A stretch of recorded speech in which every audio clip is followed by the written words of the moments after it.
성령론 교리 설교 시리즈 12번째 시간입니다.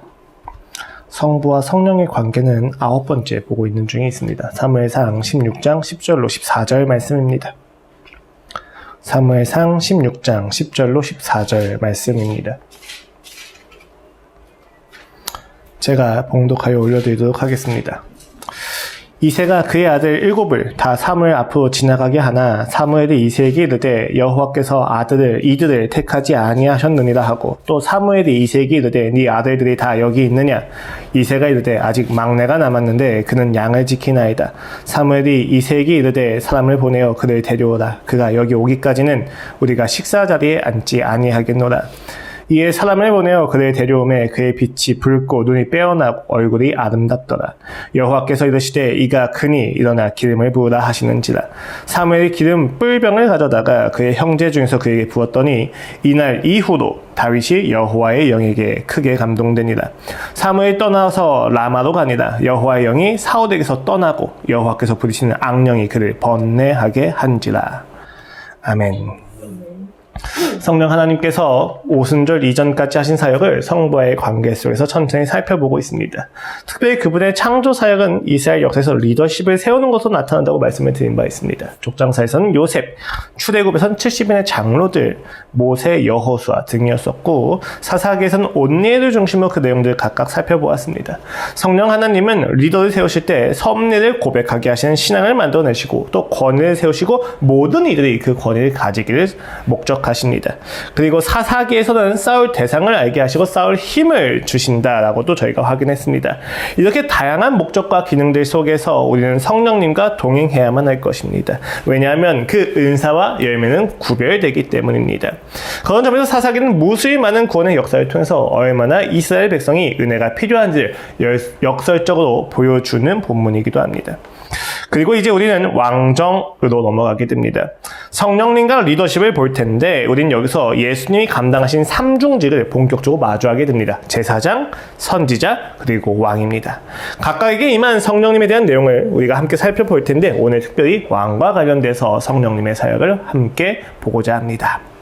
사실 족장사, 출애굽사, 그리고 사사기의 시기를 거치는 동안 이스라엘 백성에서 삼중직은 명확하게 구별되지는 않습니다. 모세와 사무엘만 보더라도 선지자 역할도 하고 제사장 역할도 하고 왕의 통치적인 역할도 모두 수행하고 있습니다. 또 아론을 비롯한 사사시대 사사들은 선지자과 왕직 혹은 왕직과 선작직이 병행되는 것들을 우리가 함께 보기도 합니다. 그러니까 왕정이 확립되기 전까지는 선지자와 제사장과 왕의 역할이 뚜렷하게 구별되지는 않았다는 것이죠.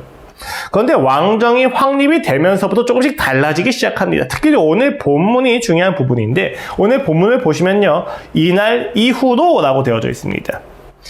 사실 원어를 반영해서 보면 그날부터 계속이라고 하는 의미가 좀 더 강해요. 그래서 공동번역은 어떻게 이 부분을 직역을 하냐면, 그리하여 사무엘은 기름 채운 뿔을 집어들이고 형들이 보는 앞에서 그에게 기름을 부었다. 그러자 야훼의 영이 다윗에게 내려 그날부터 줄곧 그에게 머물러 있었다 라고 되어져 있습니다. 이는 사울에게 일시적으로 성령님이 감동을 주셨던 것과 다르게, 사울에게서는 그 성령님이 떠나시는 것과는 다르게 다윗부터는 왕의 역할과 관련해서 성령님이 떠나지 않으셨다라는 사실을 보여주고 있습니다. 실제로 다윗 시대부터 해서 사독과 아비아다의 제사장직을 위임받아서 하나님과 이스라엘 백성을 중보하기 시작하고 하나님의 영이 그들에게 역사하시기 시작하죠. 또 선지자 나단과 갓이 왕정에서 왕을 견지하는 역할로 하나님의 말씀을 전하기 시작합니다. 하나님의 말씀이 직접적으로 선지자를 통해서 전달되기 시작하는 거죠. 유독 책망이나 경고가 그 내용을 이루게 되는데, 이처럼 우리는 다윗 왕이 기름을 받은 순간부터 삼중직의 역할이 뚜렷하게 구별되어진 것을 보게 된다는 거예요. 왜 그 삼중직의 구별이 다윗부터인가? 라고 하는 질문을 던지게 되죠. 또한 그 후부터 줄곧 하나님의 영이 다윗에게 머물렀다고 하는 것은 왕의 직무와 관련해서 성령님이 어떤 사역을 한다는 의미인가? 라는 질문도 같이 함께 던져지게 됩니다. 사사기와는 다르게 성령님은 본격적으로 이스라엘 백성의 역사 안에서 함께하기 시작하는데, 특별히 왕이라고 하는 그 역할과 어떻게 그가 함께하시며 목적하게 하시는지 우리가 오늘 본문에서 깊이 보고자 합니다. 사사기의 광기 속에서도 하나님은 룻을 통하여 그 은혜를 멈추지 않으셨죠.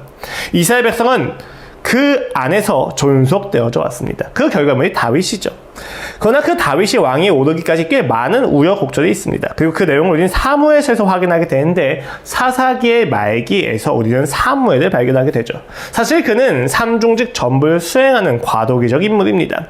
제사를 집전했었고 하나님의 말씀을 전했으며 그 말씀으로 백성들을 통치하고 전쟁을 승리로 이끌기까지 합니다. 그는 제사장입니다. 그는 선지자입니다. 그는 왕이었습니다. 그리고 그를 마지막으로 그 삼중직이 분리가 되는데 이 사실은 왕의 등장과 맞물리게 된다는 사실이 매우 중요합니다.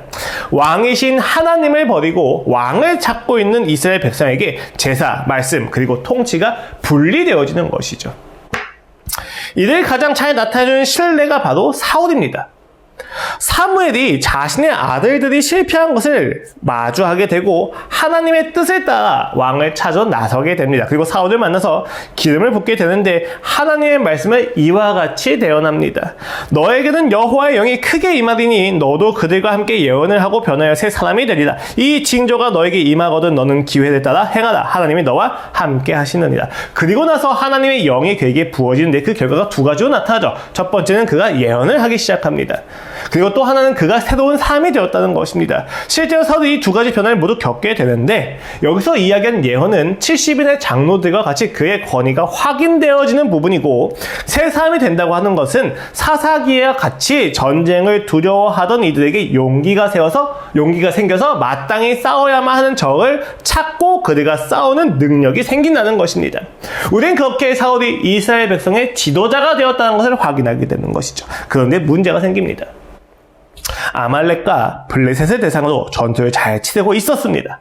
많은 백성들이 그의 카리스마를 따라 모였고 함께 전쟁을 치르며 이스라엘 국가를 잘 지켜왔습니다. 그런데 블레셋 군대가 대군을 끌고 그들을 보위하기 시작합니다. 사무엘상 13장입니다. 블레셋 사람들이 이스라엘과 싸우려고 모였는데 병거가 3만이요 마병이 6,000명이요 백성은 해변에 모래같이 많더라. 그들이 올라와 베다인 동쪽 믹마스에 진침해 이스라엘 사람들이 위급함을 보고 절박하여 굴과 수풀과 바위틈과 은밀한 곳과 웅덩이에 숨으며 어떤 히브리 사람들은 요단을 건너 갓과 길르앗 땅으로 가되 사울은 아직 길갈에 있고 그를 따른 모든 백성은 떨더라. 블레셋이 그를 포위하자 이스라엘 백성이 떨면서 이것저것 숨기 시작하고 도망가기까지 합니다. 근데 그 순간에도 사울은 길갈에 아직 있었다고 합니다. 일촉즉발의 상황. 사울은 왜 길갈에 있었습니까? 사무엘을 기다리던 것입니다. 왜 굳이 그는 길갈에서 기다릴 수밖에 없었는가? 간단해요. 사무엘이 사울을 왕으로 세울 때 명령을 내린 내용이기 때문이에요. 사무엘상 10장 8절에서 이렇게 기록되어 있습니다. 너는 나보다 앞서 길갈로 내려가라. 내가 너에게로 내려가서 번제와 화목제를 드리니 내가 내게 가서 네게 행할 것을 가르칠 때까지 7일 동안 기다리라 라고 이야기하죠. 10장은 사울을 왕으로 공식 선언하기 전 말씀이고 11장은 암몬과의 전투가 있어서 승리가 나타나는 본문입니다. 그런 본문에서 사무엘이 사울에게 7일 동안 길갈에서 기다려라. 내가 그러면 가서 제사를 드릴 거야 라고 이야기하는 이 본문은 일회적인 게 아니라 지속적이다 라고 성경 학자들이 해석을 하고 있습니다. 즉, 큰 어려움이나 공적인 일이 있을 때마다 사울은 길갈에서 7일 동안 사무엘을 기다려야만 했다는 거예요. 그래서 13장 본문에서는 이스라엘 백성이 여러 군데로 흩어져 있어요. 일촉즉발이잖아요. 그런데 사울이 병력을 동원하지 않은 상태에서 길갈에서 7일 동안 기다리고 있었다는 것입니다. 그 불안 속에서 그는 결국 스스로 결정하여 행동합니다. 8절 말씀이죠. 사울은 사무엘이 정한 기한대로 이래 동안을 기다렸으나 7일 기다렸어요. 사무엘이 길가로 오지 아니하매 백성이 사울에게서 흩어지는지라. 사울이 이르되 번제와 화목제를 이리로 가져오라 하여 번제를 드렸더니. 놀라운 이야기죠. 사울을 왕으로 세운 그 시점부터 왕직과 제사장직이 분리가 되었단 말이에요. 그런데 왕인 사울이 제사장직에 대한 권리를 행사하기 시작했다는 것입니다. 사실 그가 이후에 변명하는 걸 보면 납득이 돼요. 사무엘이 이르되 왕이 행하신 것이 무엇이냐니 사울이 이르되 백성은 내게서 흩어지고 당신은 정한 날 안에 오지 아니하고 블레셋 사람은 믹마스에 모였음을 내가 보았으므로 이에 내가 이르기를 블레셋 사람들이 나를 치러 길갈에 내려오겠거늘 내가 여호와께 은혜를 간구하지 못하였다고 부득이하여 번제를 드렸나이다 하는지라. 충분히 이해가 되지 않습니까? 네가 늦었잖아 라는 거예요. 내가 이래 동안 기다렸는데 네가 오지 않으니까 이스라엘 백성이 흩어지고 그들이 날 치러올 것 같고 승리는 하고 전쟁은 해야 되는데 못하잖아 라고 하는 거죠. 하나님이 내게 저들을 멸망시키라고 하셨고 난 이스라엘 백성을 지키는 직분을 가지고 있고 그렇기 때문에 나는 지금 번제를 드린 거야 라고 이야기를 하는 거죠. 그러나 사무엘이 이때 굉장히 엄격하게 이와 같이 이야기합니다. 사무엘이 사울에게 이르되 왕이 망령되이 행하였도다. 왕의 하나님 여호와께서 왕에게 내리신 명령을 지키지 아니하였도다. 이상하지 않습니까? 사울에게 주신 명령이 뭐예요? 이스라엘 백성을 지켜라. 아말렉을 멸족시켜라. 블레셋과 맞서 싸우라는 이야기잖아요. 그런데 사무엘이 이야기합니다. 망령되었도다. 네가 하나님의 명령을 지키지 아니하였도다. 그러면서 이와 같이 이야기합니다. 그리하였더라면 여호와께서 이스라엘 위에 왕의 나라를 영원히 세우셨을 것이오늘 지금은 왕의 나라가 길지 못할 것이다. 여호와께서 왕에게 명령하신 바를 왕이 지키지 아니하였으므로 여호와께서 그의 마음에 맞는 삶을 구하여 여호와께서 그의 백성의 지도자로 삼으셨느니라 하고 망령되다고 이야기하고 명령시키지 않았다고 이야기하고 결국 왕권이 교체될 거야까지 이야기한다는 것입니다. 이후에 17장을 보시면요. 요나단과 함께 그의 이야기가 이와 같이 마무리가 돼요. 사울이 이스라엘 왕 위에 오른 후에 사방에 있는 모든 대적 곧 모압과 암몬 자손과 에돔과 소바의 왕들과 블레셋 사람들이 쳤는데 향하는 곳마다 이겼고 용감하게 아말렉 사람들을 치고 이스라엘을 그 약탈하는 자들의 손에서 건졌더라. 사울의 이야기를 마치면서 이렇게 기록이 됐다는 얘기는 뭐예요? 그는 승리자야. 그는 왕옷의 직무를 다 했어. 라고 이야기하는 거죠. 그런데 사무엘은 하나님의 입장을 대변하는 사무엘은 그가 명령을 지키지 않았다고 이야기하는 것이죠. 좀 너무하지 않습니까? 사울이 얼마나 열심히 살았습니까? 원래는 피하려고 했고 겸손했었는데 그 왕위를 지게 돼서 그 의무를 다 하지 않았습니까? 그에게 주어진 사무엘의 지적은 너무 무서웠다는 거예요. 그러나 앞서 말한 것처럼 그가 사무엘을 기다리지 않은 그 사건은 매우 악한 행동이고 망령된 행동이었습니다. 왜요? 선악을 알게 하는 나무의 열매를 먹은 것과 똑같은 행동이었기 때문이에요. 그 행동 자체가 아니라 그가 하나님의 말씀을 신뢰하지 않고 스스로 결정하여 행했다는 것이 문제이기 때문이에요. 그는 결국 상황에 휘둘려서 스스로 주어지지 않은 권리를 행사한 것이 됩니다. 이는 왕을 허락하시면서 왕권의 독재를 막는 메커니즘으로 아무리 왕이라고 하더라도 하나님의 말씀 아래에서만 통치가 가능하다는 사실을 그가 넘어섰다는 거죠. 사울은 결정적인 순간 기다리지 않고 스스로 판단하여 자신이 가진 권리 이상의 권리를 행사했다는 것입니다. 그에게 주어진 의무를 넘어섰다는 거죠. 사무엘은 하나님의 진노를 이야기하지만 동시에 나무를 떠난 가지처럼 사울의 삶에서는 악령이 깃들 수밖에 없는 상황이 되어진 것입니다. 제가 성과학을 알게 하는 나무의 열매에 대해서 이야기할 때 종종 그런 얘기하죠. 권리와 의무에 대한 얘기. 의무가 있는 상태에서만 권리가 행사될 수가 있다고 말씀을 드렸습니다. 그 의무 때문에 권리가 있는 거죠. 왕이라고 하는 책무가 되게 이상해요. 고대 근동에서 왕은 무소불위의 권력을 가지고 있어야만 하는 존재입니다. 그런데 그 왕은 단순히 통치자에 넘어서 그 하나님 혹은 신의 자녀로서 군림하고 있는 것이 맞는데 그럼에도 불구하고 성경의 역사에서 나타나는 왕은 철저하게 하나님 아래 종속되어 있는 존재예요. 그리고 그 왕의 독주를 막기 위하여 제사장과 선지자가 있습니다. 그리고 그 왕은 제사장이 이야기하는 그 하나님의 율법을 귀 기울여야 되고 그가 그것을 벗어났을 때 선지자들의 말을 듣게 되죠. 되게 재밌지 않습니까? 우리가 생각하는 것처럼 이스라엘 백성의 왕이 무소불위의 권력을 가진 것이 아니라 하나님 나라라고 하는 배경 아래에서 그에게 주어진 권리는 어디까지나 통치하고 전쟁을 수행하는 것에 있단 말이에요. 하나님의 말씀 아래에서. 근데 지금 사울이 이걸 넘어서 버린 거예요. 이방의 왕과 같이 변해버린 것이죠. 기다리지 않고 내 마음대로 번제를 드리고 하나님을 이용해서 자신의 나라를 세우려고 했단 말입니다. 성과 악을 알게 하는 나무의 열매를 먹은 것과 똑같은 죄가 반복이 되어져 버린 거예요. 망령되었다는 것입니다. 명령을 지키지 않은 것이죠. 싸우라! 맞습니다. 싸워야죠. 그런데 어디 아래서 싸워야 돼요? 하나님의 주권 아래에서 싸우라고 하는 명령을 지키지 않은 거예요. 그는 하나님의 나라를 위하여 싸운 것이 아니라 자신의 국가를 위하여 싸웠다는 것입니다.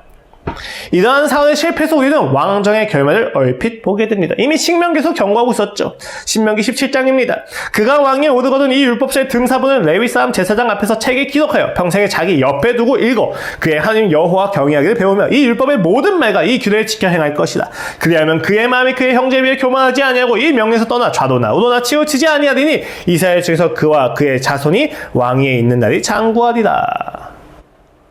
왕은 율법에서 벗어날 수 없는 존재입니다. 하나님을 의존해야만 하는 존재죠. 병마나 은금이나 여자부터 거리를 지켜야만 합니다. 우리가 생각하는 왕이 이스라엘 백성의 왕이 아니에요. 그러나 결국 우리는 이스라엘 백성의 왕정이 끔찍한 포로기로 끝나는 것을 보게 되죠. 이는 마치 사사기의 결론과도 같습니다. 성령님이 임하셔서 능력이 생겼습니다. 군사적인 능력이 생기고 통치 능력이 생기죠. 그러나 그것만으로는 부족했다는 것입니다. 무엇이 필요했습니까? 사무엘과 사울의 이야기 속에서 우리는 그에게 필요한 것이 순종이었다는 것을 배우게 됩니다. 왕이 해야 될 역할이 무엇이냐? 순종이었다는 것입니다. 그 리더십이 해야 될 것이 무엇이냐? 순종이었다는 것입니다. 그리고 우리한 실패 가운데에서 순종마저 할 수 없는 우리의 실존 가운데서 우리는 다윗을 보게 됩니다. 사무엘이 기름 뿔병을 가져다가 그의 형제 중에서 그에게 부었더니 이날 이후로 다윗이 여호와의 영에게 크게 감동되니라. 놀랍게도 성경은 그에게 성령님이 이날 이후에 계속해서 줄곧 함께 했다고 이야기하죠. 이 본문 이후로 사울은 악령도 번갈아 왔다 갔다 했다는 사실과 다르게 중요한 구별점으로 나타나게 됩니다. 다만 여기서 우리가 한 가지 주의할 사실은요. 다윗 자체가 뛰어나거나 품성이 좋거나 신앙이 좋다고 하는 자격과 조건을 제공했기 때문에 그의 곁에 줄곧 하나님의 영이 있다는 것은 아니라는 사실이에요. 우리가 사울과 다윗을 보였을 때 대조해야 될 것은 개인과 개인의 품성과 자격과 조건의 차이가 아니라 언약의 성격이 다르다는 것입니다. 14절은 이와 같이 이야기하죠. 여호와의 영이 사울에게서 떠나고 여호와께서 부리시는 악령이 그를 번뇌하게 한지라. 다윗과 사울이 대조되고 있잖아요. 그쵸? 사울이 잘못했기 때문에 아니요, 그 이상의 이야기예요. 둘이 받은 언약이 다릅니다. 사울은 신의 언약 중심의 조건부 언약이라면 다윗은요 무조건부 언약이 주된 내용이에요. 사울에게서 나타나는 하나님의 언약은 하나님의 명령을 지키면 왕위가 유지되고 어기면 상실된다는 이야기인데, 그리고 실제로 사무엘이 사울에게 이렇게 이야기하죠. 사무엘이 사울에게 이르되 왕이 망령되이 행하였도다. 왕이 하나님 여호와께서 왕에게 내신 명령을 지키지 아니하였도다. 그리하였더라면 조건은 나가게 됩니다.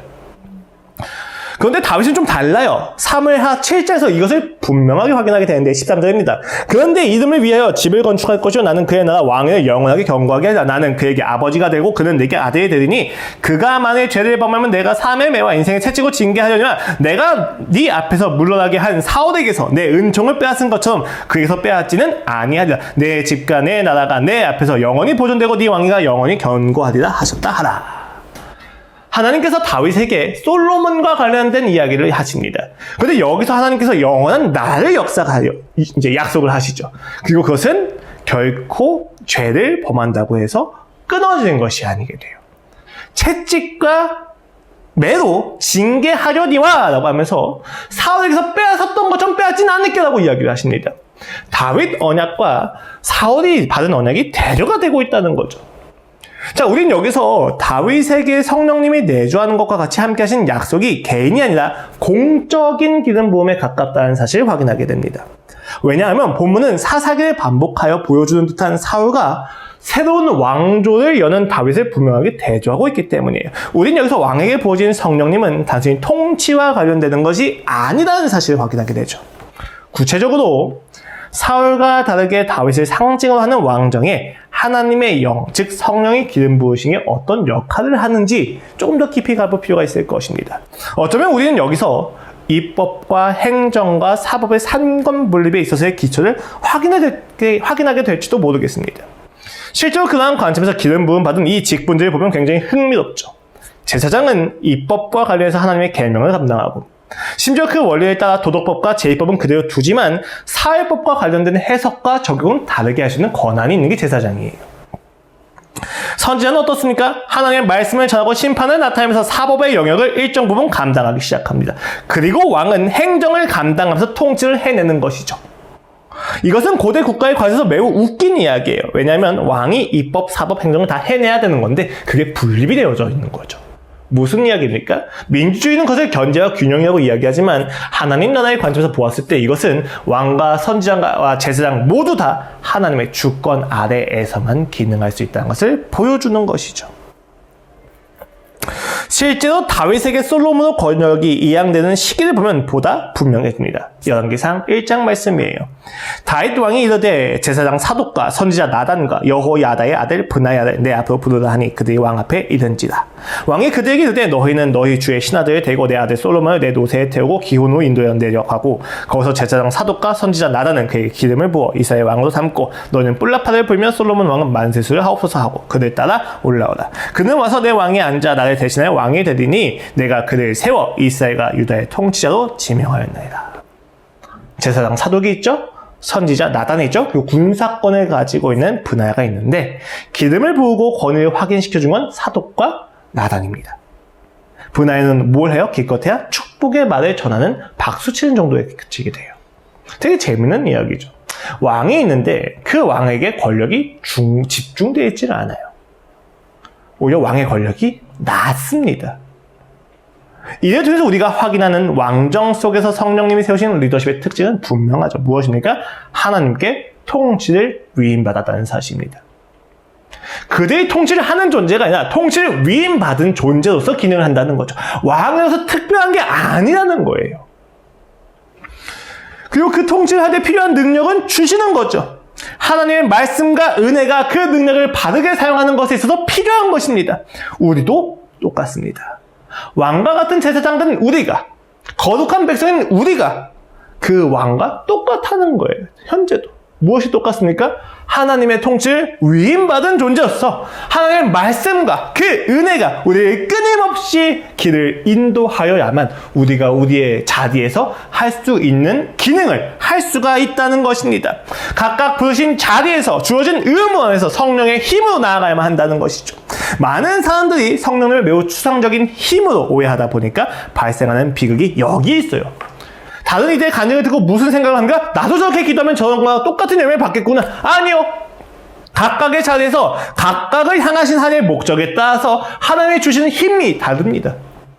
우린 그 안에서 무엇을 행하는 것입니까? 말씀과 은혜라고 하는 그 두 가지 기둥을 붙잡고 우리의 삶에서 부여하신 그 목적을 따라 순종하는 것 외엔 할 것이 없는 것이죠.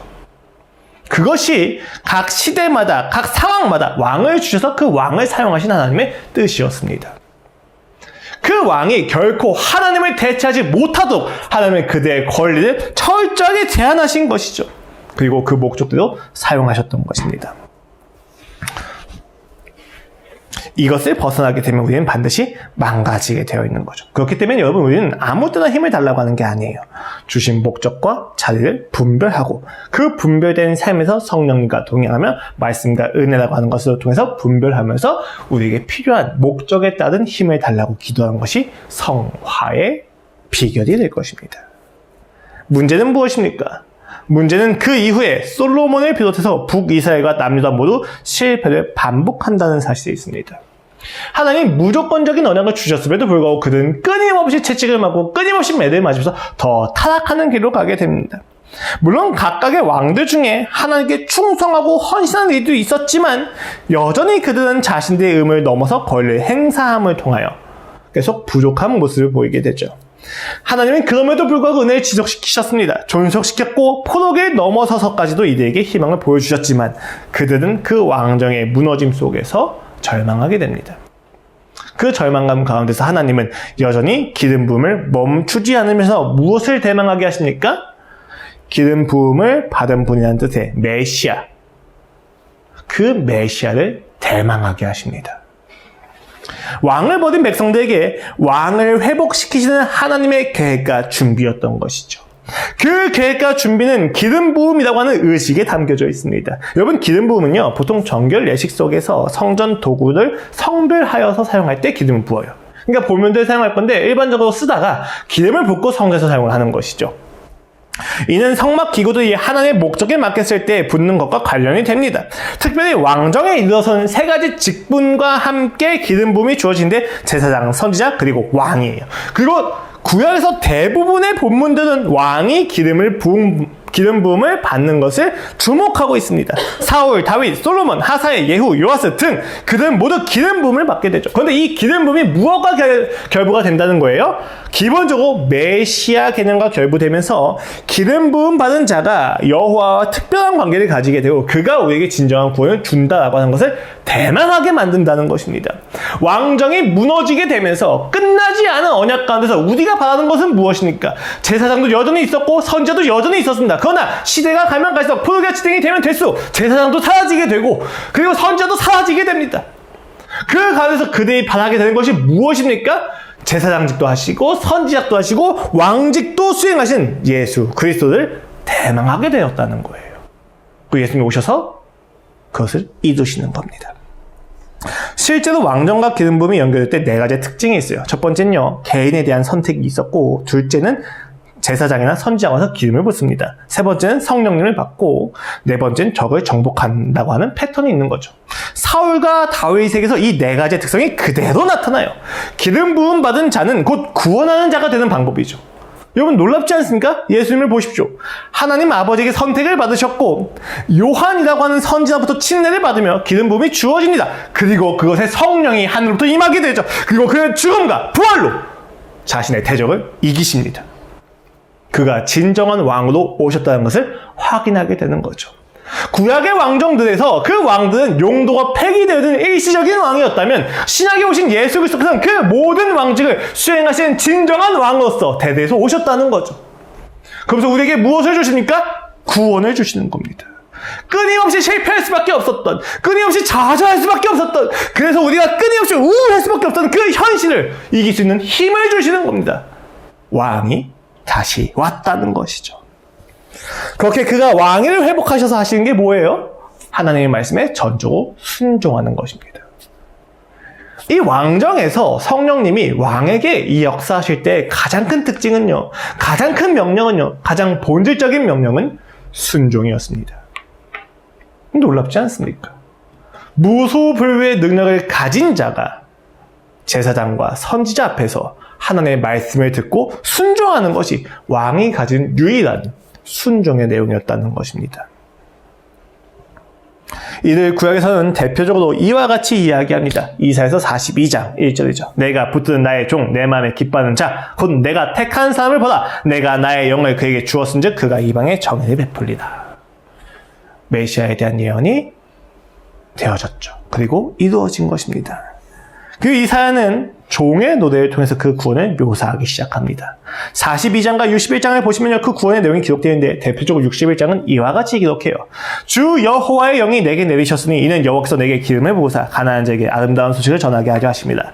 나를 보내사 마음이 상한 자를 고치며 포로된 자에게 자유를, 갇힌 자에게 노임을 선포하며 여호와의 은혜의 해와 우리 하나님의 보복의 날을 선포하여 모든 슬픈 자를 위로하되 무릇 시온에서 슬퍼하는 자에게 화관을 주어 그 죄를 대신하며 기쁨의 기름으로 그 슬픔을 대신하며 찬송의 옷으로 그 근심을 대신하시고 그들이 의의 나무 곧 여호와께서 삼으신 그 영광을 나타낼 때라 일컬음을 받게 하십니다. 근데 여러분 가장 큰 문제는 뭐냐면요, 그 구약과 다른 점이 뭐냐면요, 기름 부음을 받은 성령을 받으신 종 대신 그리스도께서 이 구원을 어떤 방식으로 이루시냐는 것입니다. 구약에서는 왕이 성령을 받으면 힘이 넘치고 카리스마 생겨서 모든 백성을 이끌고 나가서 하나님의 승리를 선언하고 그냥 다 이겼습니다. 무찔렀던 것이죠. 눈에 보이는 승리였습니다. 근데 예수님이 그 성령을 받으셔서 나가서 싸우실 때에는 조금 다른 특수성이 나타나게 되는데 그 특수성이 무엇입니까? 고난을 받는다는 것입니다. 그는 실로 우리의 질고를 지고 우리의 슬픔을 당할 거는 우리가 생각하기를 그는 징벌을 받아 하나님께 맞으며 고난을 당한다 하였노라. 그가 찔림은 우리의 허물 때문이요 그가 상함은 우리의 죄악 때문이다. 그가 징계를 받으면 우리는 평안을 누리고 그가 채찍을 맞으면 우리가 나음을 받았도다. 그것이 예수 그리스도께서 승리를 하시는 방법이었습니다. 왕이 순종하여서 하나님의 뜻에 순종하여 승리를 가져다 주는 방법은 고난을 당하시고 질고를 지시고 핍박을 당하심으로써 우리의 낫게 하시는 방법이었다는 것입니다. 그리고 마침내 여호와께서 그에게 상함을 받게 하시기를 원하사 질고를 당하게 하셨은즉 그의 영혼을 속건제물로 드리기에 이르러 그가 씨를 보게 되면 그의 나는 길 것이요 그의 손으로 여호와께서 기뻐하시는 뜻을 성취하리로다. 그렇게 성취가 이루어지게 됩니다. 우리가 원하는 많은 승리의 내용들이 있지만 예수님이 주시는 우리의 승리의 내용은 그가 우리를 죽이는 사망의 씨앗을 끝내시는 것이었습니다. 그것이 왕이 우리에게 해야만 하는 순종의 모범이었던 것이죠. 우리가 왕된 직분과 왕된 리더십을 가지고 하나님의 영을 받아서 우리가 각자의 자리에서 그 리더십을 발휘해야 한다면 우리가 해야 되는 방식이 무엇이겠습니까? 카리스마를 가지고 사람들을 이끌고 모든 사람들이 우러러 보기에 존경받는 삶이 되는 것이 아니라 그 권리를 가지고 하나님의 뜻에 순종하여서 우리의 삶에 주어진 각자의 십자가를 지고 나아가는 것이 우리가 해야만 하는 성령님이 우리에게 주시는 가장 중요한 내용이었다는 것입니다. 사울이 사무엘 대신 제사를 드리면서 포기한 것이 무엇입니까? 모든 것을 다 하였지만 하나님의 주권 아래에 순종하기를 거절하여 스스로 십자가 지기를 거부했기 때문에 그는 하나님보다 높은 왕이 되어 망령되어져 버린 것입니다. 여러분, 하나님이 그냥 단순히 왕령을 보내셨다 이런 부분도 있지만 그가 하나님을 떠났기 때문에 그의 마음에 악령이 들어올 수밖에 없는 구조가 있다는 것도 함께 보셔야만 합니다. 하나님의 순종하지 않았을 때 우리의 삶이 어떻게 망가지는지를 사도 너무 잘 보여주는 것이죠. 성령을 받은, 기름 부음을 받은 종이 구원을 이루는 방식은 고난입니다. 이는 우리 죄에 대한 대속이며 하나님의 공의를 만족시키는 방법이었습니다. 이 메시아의 십자가 외에는 우리를 회복시킬, 왕위를 회복시킬, 우리를 구원하실 방법이 없습니다. 우리는 이것을 믿고 있기 때문에 개신교도 같이 있는 것이죠. 결국 진정한 왕은 통치력이 있는 것이 아니라 죄의 문제를 해결하는 것에 있었고, 이 죄의 문제를 해결하는 왕의 유일한 능력은 순종이었다는 사실을 기억하셔야만 합니다. 그리고 그 실질적인 대속 아래서 우리는 그의 고난을 보며 위로받기까지 하죠. 존엄하신 왕이 고난을 받고 부활함을 보면서 우리가 당하는 고난 역시 고난과 실패로 끝나지 않은 것을 확신하게 됩니다. 우리가 믿고 우리가 따른 그 왕이 그 처절한 십자가를 지었음에도 불구하고 부활하는 모습을 통해서 우리가 무엇을 대응하게 됩니까? 그래, 우리가 오늘 당하는 이 고난과 실패와 아픔이 우리의 인생을 결정짓지 않는구나. 마지막 날에 이 세상에 어떤 누구도 모를지 모르겠지만 예수님이 다시 오신 그날, 그 내가 죽음을 맞는 그날마저도, 그 죽음마저도 오늘 내 안에 있는 하나님의 나를 결코 무너뜨릴 수 없구나에 대한 확신을 가지게 되니까 그리스도인은 자긍심을 가지고 살아가는 거예요. 제가 계속해서 저 자전거 위에서 자전거를 타면서 원버트 목사님의 수기를 읽는데 놀라운 이야기는 해방이 되셨고 그 감옥에서 풀려났는데 풀려난 순간에 무엇을 걱정합니까? 가족들에게도 돌아갈 것에 대한 기쁨도 있는 동시에 자기가 지금까지 함께하면서 자기가 복음을 전했던 그 죄수들을 떠날 수밖에 없는 현실에 울면서 나갈 수밖에 없는, 나중에 다시 설교를 하다 잡혔을 땐 그들에게 다시 그 복음을 전하 죽을 수 있다는 것에 대한 기쁨을 회복하게 되는, 그러니 왜 일어나게 됩니까? 예수 그리스도의 죽음이 죽음으로 끝나지 않은 것을 보았기 때문입니다. 진정한 왕이 보여주는 비전이 무엇입니까? 저는 확신할 수 있습니다. 고통이 없는 것, 문제가 없는 것, 아니요. 어떤 고통도 문제도 우리를 결정할 수 없는 것을 그 왕이 보여주신 거예요. 우리가 당하는 모든 고난과 우리가 하는 모든 처절한 고민들이 의미 있다는 사실을 확신시켜 주시는 놀라운 은혜가 진짜 왕이신 예수님이 우리에게 보여주신 내용입니다. 제가 이 얘기를 왜 이렇게 강조하느냐? 여러분이 각자 있는 그 자리에서 보여줘야만 하는 비전이라는 것이 결국 그런 거예요. 사람들로 하여금 막 빠져들 수밖에 없게 매료되게 하는 그런 막 놀랍고 아름다운 비전? 아니요. 그들이 당하는 모든 고난과 아픔들이 결코 그들을 지배할 수 없다는 것을 보여주는 예수 그리스도의 비전이 여러분을 통해서 보여줘야 된다는 것이죠. 무엇을 통해서만 가능합니까? 순종을 통해서만 가능합니다. 하나님의 주권 아래 들어갔을 때에만, 그리하여 나의 십자가에 질 때에만 그러한 일이 가능하게 된다는 것입니다. 놀라운 것은 제가 가족관계에서 저희 아버지에게 영향력 있는 말을 할 때 중요한 점은요, 가르치지 않을 때예요. 제가 굉장히 교만하기 때문에 저희 아버지 많이 가르치거든요. 심지어 저희 아버지는 저희 아내를 불러다가 몰래 뭐라고 이야기하십니까? 우리 아들이 교만하다. 이걸 1대1로 제가 화장실 갈 때 몰래 이야기하셨거든요. 제가 아빠를 제 신앙을 가지고 가르치니까 듣지 않으시는 거죠. 근데 제가 아버지에게 권위가 언제 행사되고 영향력이 언제 펼쳐집니까? 제가 막내됨을 인정하고 아버지의 삶 가운데서 하나님을 기도할 때, 내게 주어진 삶에서 처절하게 울며 낮은 자세로 아버지한테 십자가가 그럼에도 불구하고 있다는 사실을 확신하여 이야기할 때, 그때 자연스럽게 권위가 펼쳐지게 됩니다. 우리는 착각하고 있는 거예요. 세상의 논리 때문에. 세상에선 영향력을 끼치려 주려면 강해야 되지만, 분명한 의미에서 진정한 영향력은 죽음 가운데에서만 주어집니다. 하나님의 은혜로만 가능하다는 것이죠. 지금껏 이 땅에는 많은 왕들이 있었습니다. 제국을 소유했던 자, 왕국을 소유했던 자, 가장 넓은 영토를 자랑하는 자. 그러나 어떤 왕도 2000년을 넘어 종속될 수 있는 국가와 정체성을 부여하지 못했습니다. 어떤 왕도 영원하지 못했습니다. 그러나 한 분 예수 그리스도는 이를 이루셨습니다. 그 죽음과 부활의 신비와 사랑, 실질적인 구속의 효과는 우리로 하여금 끊임없이 낮아지게 하고 끊임없이 주님을 대망하게 했다는 것이죠. 그분의 이러한 사역 아래에서 이 땅의 모든 왕들은 결국 예수님이 얼마나 필요한지를 보여주게 됩니다. 많은 이들의 통치를 보면서 그들의 잘남과 그들의 못남을 보면서 우리가 확인하는 것은 결국 예수님이 필요하다는 사실입니다. 이방의 왕 고데스가 그랬고 에스더 시대의 아닥사스다 왕이 결국 그랬던 것이죠. 하나님은 그 영을 통해서 이스라엘 왕만 들어쓰신 것이 아니라 이방인의 왕도 들어쓰시면서 예수님이 얼마나 필요한지를 분명하게 보이신 것입니다. 우리는 모두 왕과 같은 리더십을 부여받게 되죠. 아무거나 모든 것을 할 수 있는 지배자로서의 리더십이 아닙니다.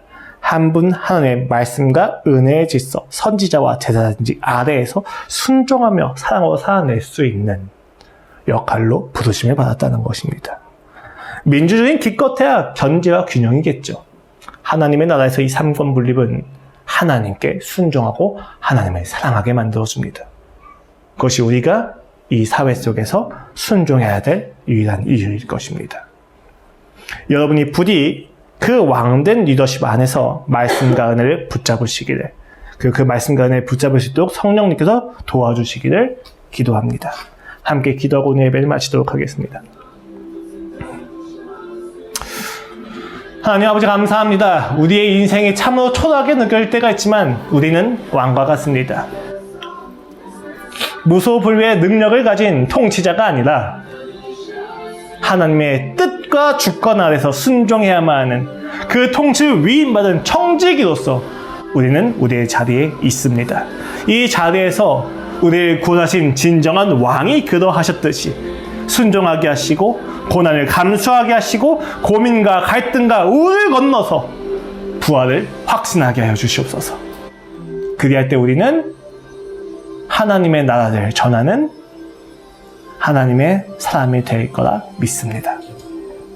함께하여 주시고 붙잡아 주시고 지켜주시옵소서. 감사합니다. 주님, 예수 그리스도의 이름으로 기도드립니다. 아멘. 각자 기도하심으로 오늘 예배를 마치도록 하겠습니다.